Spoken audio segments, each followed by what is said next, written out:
예,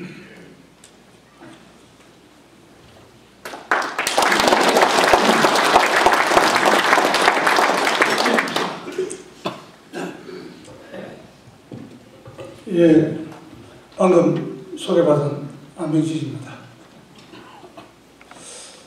예, 아마 여기에 근무하고 계시는 여러 선생님들께서는 박 대통령 시절과 그 이후에 아마 한국 근대화를 주도적으로 이끌고 오신 그런 분들로 이 아닌가 제가 그렇게 지금 생각하고 있습니다.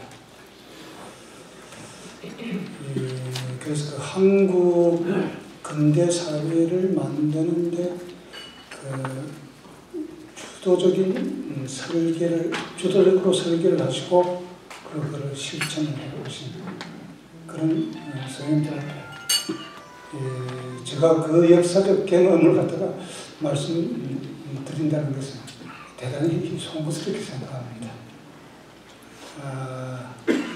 여러 선생님들이 저보다 그 시절에 관해서는 훨씬 더 잘 아시고 직접 또 경험을 하시고 이랬는데 제가 그것을 조금 보충해서 말씀드리려는 것은 두 가지 점입니다. 한 가지는 뭐냐면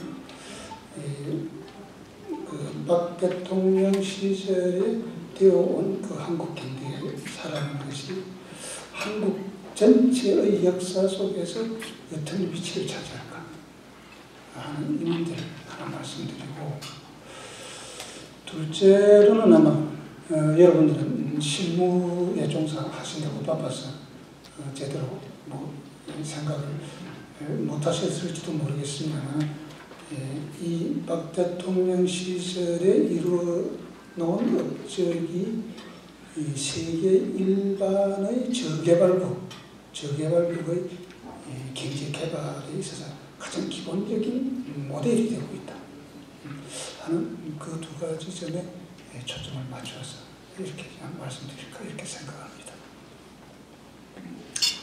근데 금년이 이제 2010년이지 않습니까? 2010년이면 이게 1910년 한일 합방이 돼서 이제 한일 합방과 이렇게 비추어 보면 꼭 한일 합방 10주년이 되는 해이기도 합니다. 그동안 한 100년 동안의 한국의 역사라는 것이 한일 합방 때는 이 한국의 역사가 나라, 즉 지옥으로 쭉 떨어져 내려갔습니다. 떨어져 내려갔는데 지금 2010년에 이렇게 와서 보니까 한국이라는 국가가 지금 세계의 중심 국가 중에 하나 우뚝 이렇게 섰습니다. 우뚝 이렇게 섰는데 100년 전에 지옥으로 떨어졌던 국가가 어떻게 100년 후에 세계 중심 국가를 우뚝 사는가? 세계사에 이렇게 큰 격동의 세계사에 있느냐?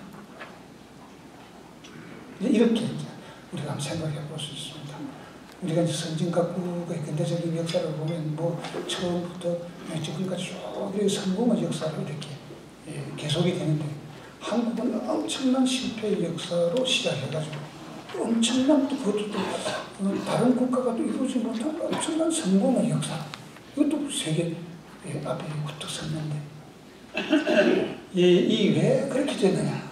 이게 이제 기본적으로 이제 우리들이 지금 한번 생각해봐야 되는 가장 기본적인 문제인데, 제가 이제 그렇게 되는 데 있어서 너무 여러 가지 역사적인 요인이 작용을 했지만 그 중에서도 경제 분야에 있어서 핵심적인 문제는 역시 박 대통령 시절에 우리 경제 발전 방향을 수출 입국으로 정했기 때문에 그렇다. 이렇게 된 말씀 드리고자 합니다. 그거는 제가 이제 경제사를 하는 사람이기 때문에 한국 경제사를 쭉 이렇게 아까 김정년 선생님 소리도 계셨습니다만 저희들 그 낙성대 기지연구소는 우리 역사를 할 때 너무 이념가인이라서 제가 80년대 중년부터 이건 안 되겠다. 이래가지고 역사가 아니고 이건 뭐 종교인지 뭔지 도저히 알 수가 없다. 그렇게 해서 역사를 객관적으로 봐야겠다. 이렇게 해서 근대 한국 근대 통계 100년간 150년간의 통계를 갖다 쭉 정리를 했어요. 통계를 이렇게 정리하다가 보면 이 통계의 흐름이 결국 역사의 흐름 아니냐. 이렇게 보면 우리가 역사를 주관적으로 본다기보다 객관적으로 우리가 볼 수가 있다. 그렇게 해서 다른 이야기 전혀 하지 말고 그냥 통계를 정리를 해서 통계가 없는 구간에는 통계를 갖다 추계를 해서 보충을 해라. 이렇게 하면 어떻게 되느냐면 우리가 이제 이 산에 들어가서 이 나무를 보면 숲을 보면 나무 하나하나밖에 안 보이지 않습니까? 근데 근대 100년간 150년간의 이 통계를 쭉 이렇게 정리를 해놓고 보면 이게 어떻게 되냐면 산 꼭대기에 올라가서 산 밑을 이렇게 바라보는 그런 기분이 아마 들 거라고. 그러면 숲에 들어가서 나무 하나는 안 보이지만 큰 산맥과 물줄기가 보인다. 역사를 하려면 이런 역사를 해야 된다.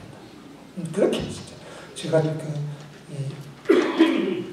그 연구소를 가다가 시작했습니다만 거기에서 그 이제 통계 정리의 결과로 하나 저희들이 획득한 게 뭐냐면 근대 무역 통계를 갖다 쭉 이렇게 정리를 해보니까 저희들이 이제 한국이 개항을 한 게 1876년 아닙니까? 1876년인데 그 이후로 1986년에까지 흐름을 쭉 보니까 그동안 전부 무역 적자의 역사예요. 무역 흑자가 없어요. 그 110년간이 됩니다. 1876년부터 1985년까지만 쉬는 해로 꼭 110년이 되는데 그 중에 무역 흑자가 있는 해는 딱 두 해일 뿐이에요. 1924년과 25년. 그때 왜 무역 흑자가 되냐면 제1차 세계대전의 여파로 일본 경제가 부흥을 탑니다. 일본 경제의 그 부흥의 일환으로서 잠시 고르게 되었지만 그 사이에 전혀 무역이라는 게 계속 적자예요.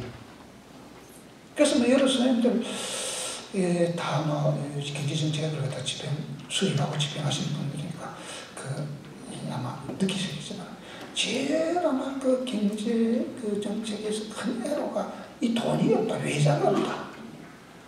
외자가 없다. 안 그러면 또 외자가 뭐 단순히 없는 것이 아니라 이 외자를 갖다 제대로 확보를 안 하면 국가가 1997년에 우리가 IMF 사태를 만드시 국가가 이 펑크가 난다. 이 국가가 이 펑크가 난다.